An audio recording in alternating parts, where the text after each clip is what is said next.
primary object of dualistic conceptions is for the man to expand his heart in such a manner whereby devotion is developed to an object.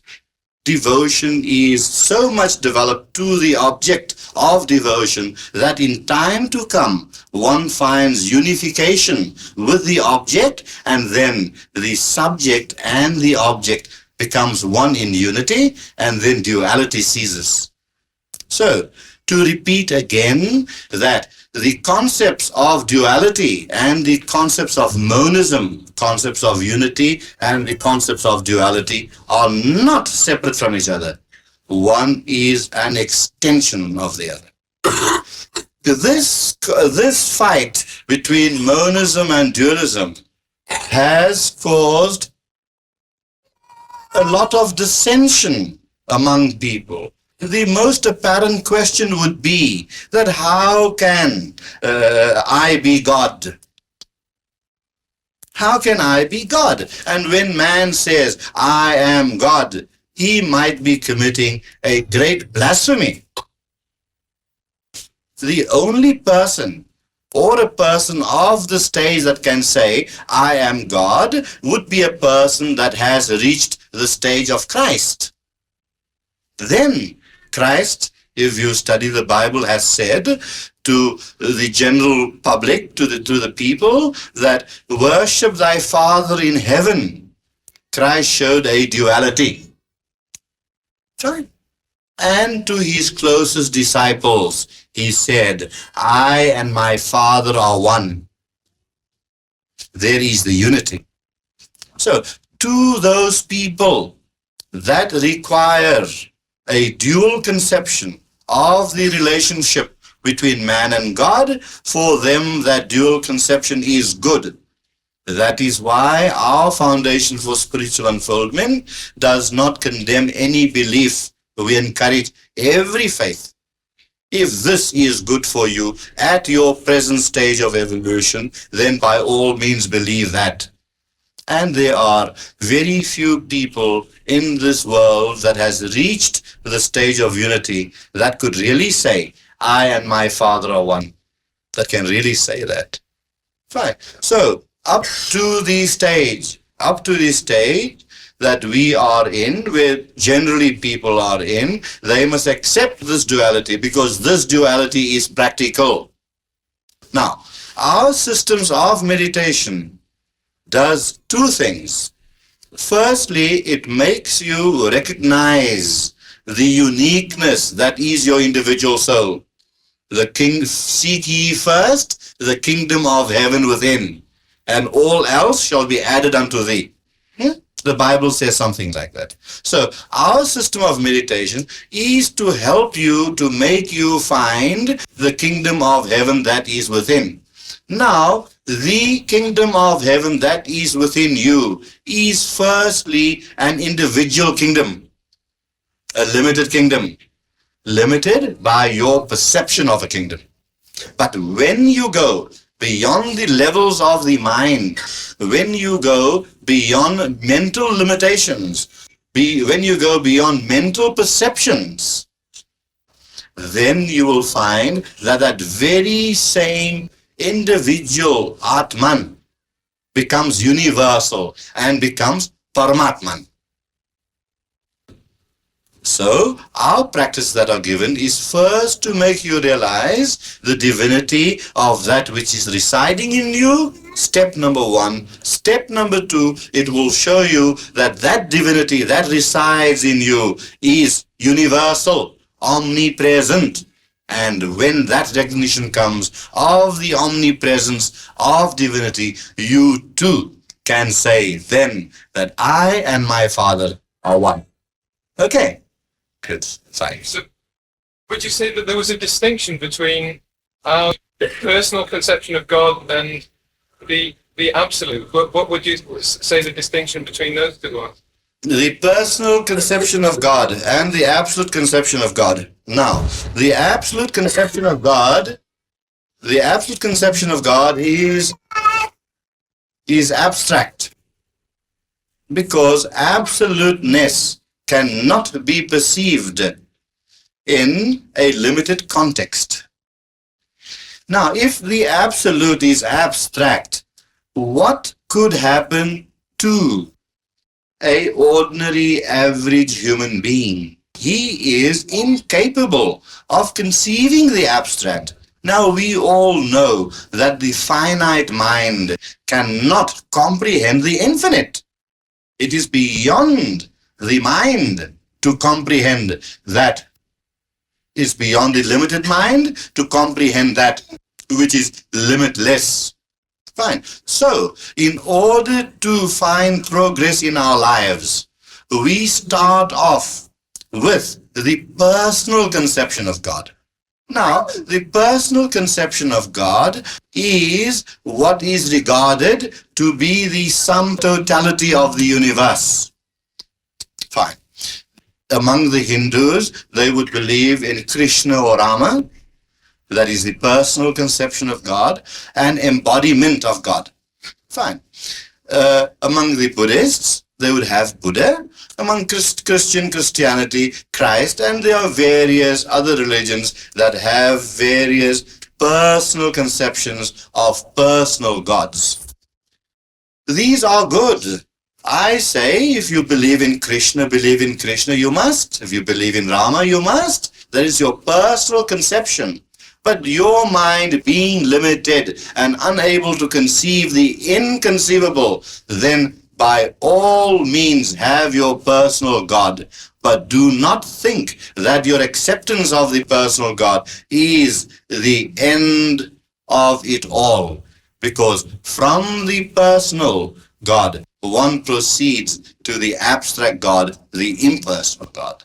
So that too, like dualism and monism, is also a stage, a progression from one stage to the other. Because to be able to understand the abstract, the impersonal God, one too has to become impersonal. One too has to become impersonal so that comprehension by the mind is not necessary. To know the impersonal God, one has to go beyond the limitations of the mind. So in our meditations, when we go beyond the mind, in what is called nirvikalpa samadhi, a meditation that is formless, then we have certain glimpses of what that state could be of the impersonal God, the abstract God. Then in other forms of worship where a certain deity is invoked, like in church you have the statue of Christ, or in a temple you have the statues of Rama and Krishna and all these things. Now, by attaching importance or using those forms for certain kinds of meditations, one is doing meditation which in Sanskrit is called sarvikalpa samadhi. That means a meditation with form. One is a stepping stone to the higher form of meditation. Now, the practices that we are doing mostly are those that lead to the abstract, to the impersonal God, which is formless. And being formless, it can be identified in its totalness, in totality, with the entire existence, entire creation. And then one dwells in the realms of absolute knowledge, absolute existence, and absolute bliss. And this is the Vedantic contention. Right? Good, fine. Okay. Could you explain the difference between devotion to a dead master such as Christ, or a non-living master, and devotion to a Guru such as yourself? In context of what The question is, what is the difference in having devotion to a dead master and the devotion that one has to a living master, like myself? Oh. There's no difference. There's no difference at all. It is not the object that's important. It is the subject that's important. You are important, not me. I am non-important. My duty is, as a guru, my duty is to awaken to the guru that is within you. Divinity is within you. I am just an external object that could make the path easier for you to realize and recognize the divinity that is within you. There is a big stone, a big boulder, which you want to push out of the way. Now that boulder is too heavy, you cannot push it. It will require 10 men. But you can use the guru as a lever and one man can push the boulder away. That is the guru. That's all. So the devotion to a present master or a past master is the same. It depends on the devotee, not the object. Yes, but there's only one little advantage that a living master can answer back. Yes. Sit. You want to say something? Yes. Yeah. Ask us. I asked a question, I didn't get an answer because Gururaj said I should wait until everybody can hear it. And my question was, is there something which is called possession? And in case, is there something which is called exorcism? Now we're going to talk of spooks.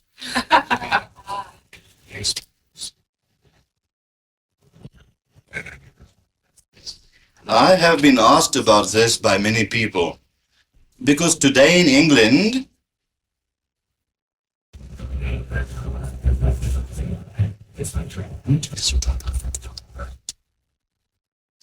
the young lady has asked the question about exorcism and the question about possession. There is going quite a lot of talk in England, I hear, about being possessed. Many people have asked me this question, and many people, this thing has become so frightful. So frightful.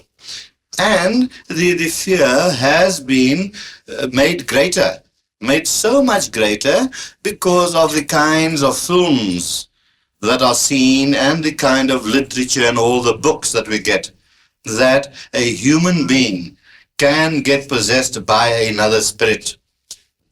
Now this, please know for once and for all that your spirit, your entity cannot be possessed by anyone else. False beliefs are given, false explanations are given that another spirit can possess you. This is not true. Do not believe this because it can only lead your minds into greater and greater muddles. Now, what happens? What are the mechanics? What happens in such a case?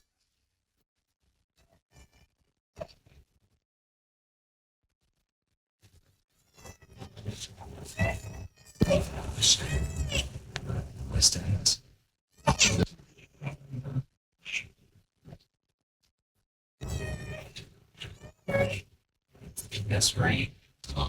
Just in downstairs. What happens in the case? Would you like to take are you the father? Yes. Yes, do take the child, yes. Because the child is too powerful for me to compete with. I really can't. Yes. Although it does not take off my concentration on what I'm saying, but it takes off the concentration of the hearers. And I'm more interested in you getting the point. I know the points already. Well, okay.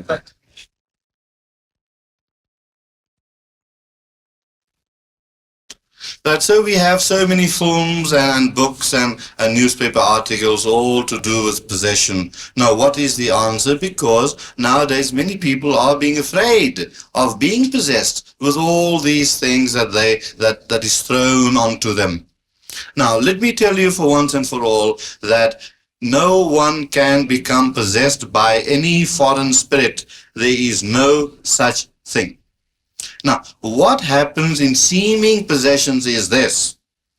The same thing that happens in a schizophrenic person. Now this is a complete new theory, and which I have verified by experience. I have verified this by experience. Now the human being as he stands today is the sum total of all his past existences, of all his past lives. Fine. Due to certain ways of living in this life, due to certain conditionings of the mind, due to environment and environmental pressures, due to upbringing, due to one's education, something happens in the minds which psychiatrists have verified. Something happens in the mind whereby another form of personality seems to take over. A woman, they say, has a split personality. At one period of time, she'll behave in a certain way, and then in the evening, she'll behave differently as if she was a different person. What are the mechanics there?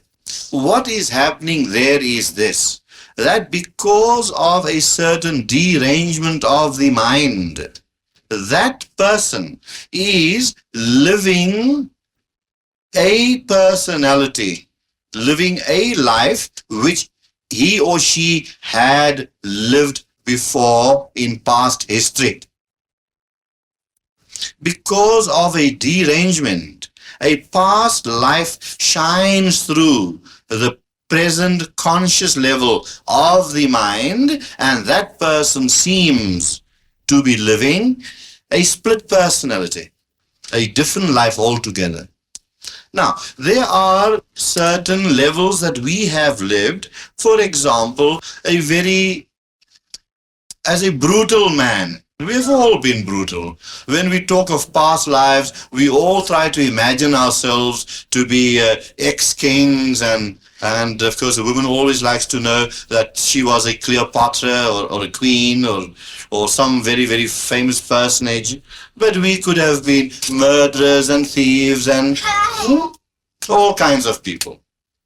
Now, because of a certain imbalance created in the present day conscious mind by various kinds of pressures, a glimpse is had of a past life that person had lived. Sometimes it is of a lower form and comes through so powerfully through our minds, subduing the conscious mind, that to the observer, the person does not seem to be himself, but seems to be possessed by another entity. Now, there is no other entity that can possess you as an entity. There's no place for another entity, because you as an entity occupy all the space there is for you to occupy as an entity. But you can relive, you can condition your mind to relive a past life in the present life. And then those that don't understand will say, you are possessed. I had an experience about 2 months ago at our center in Cape Town. A woman walks in. This woman comes in with a daughter, about 13, 14 years old. And his daughter was sitting trembling all the time. She hadn't been to school for 18 months, went to all kinds of doctors, physicians, psychiatrists, psychologists, everywhere. And then, of course, she heard of us, that here are people, godly people, spiritual people. Let us see what they have to say. So the woman sat down, the child sat down in front of the desk, and the woman started telling me. She says, Gururaj, my daughter is possessed by some evil spirit. I look at this child, and I was staring at the child for about 5 minutes, looking at her, and by looking at her, I was sending forth certain spiritual energies to her, and slowly and gradually, within a few minutes, all the trembling of the child started simmering down, and the child became quiet. child became quiet. The eyes were so deeply sunk in, they came out again and resumed the normal form, and the child looked very normal again. And then I started giving the mother hell. Yeah. Yes. I say, you dare say that your daughter's possessed, and then on top of it to say that in front of the daughter. What a terrible state of mind you are subjecting your daughter to. There is no such thing as possession. What happened in this case, in this particular case, was this, that the child suffered of a very intense, a kind of nervous complaint. Now, this nervous complaint was very much exaggerated by the influences, by the thoughts of the mother, and made that complaint go beyond all proportion. A very small nervous complaint that went beyond all proportion, where the child had to stay out of school for 18 months, could not associate with any friend, had no communication with anyone, and all these things aggravated the circumstances more until the child, nothing could be done for the child. So here I saw immediately that the complaint, essentially in its proper perspective, the complaint was very small. So looking at the child, I sent forth some healing energies, spiritual forces, good forces to the child, and all her trembling and things ceased. Right. I told the mother, keep this child home for a month, let it have a rest, and after the child has sufficient rest, then you send the child to school. And give me a phone call every few days. I would like to see how the child is. And the child is very happy, very normal, and living the normal life of a young teenager. Fine. So you see all the harm that is being done by these pseudo-scientists that have no knowledge of these things.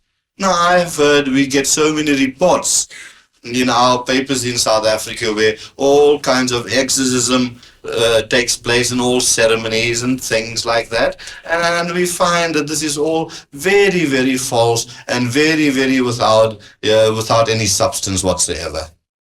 Good, fine. Does that answer you? There is no possession. You only possess yourself. Right. I think in the story of the gathering swine, you find it in the New Testament that Christ was using just an example, just to explain to them as far as their understanding was concerned, rather than a literal meaning. Is that what we can interpret? Yes. Is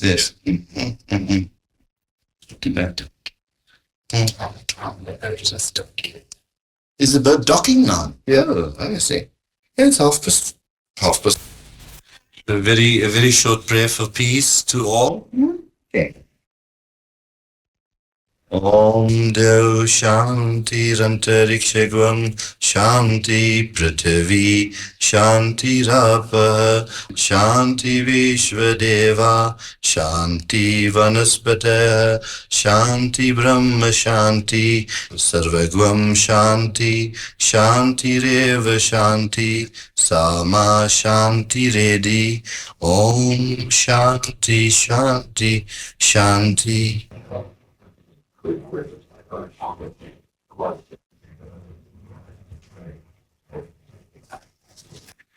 Thank you very much. It was so nice being with all of you today.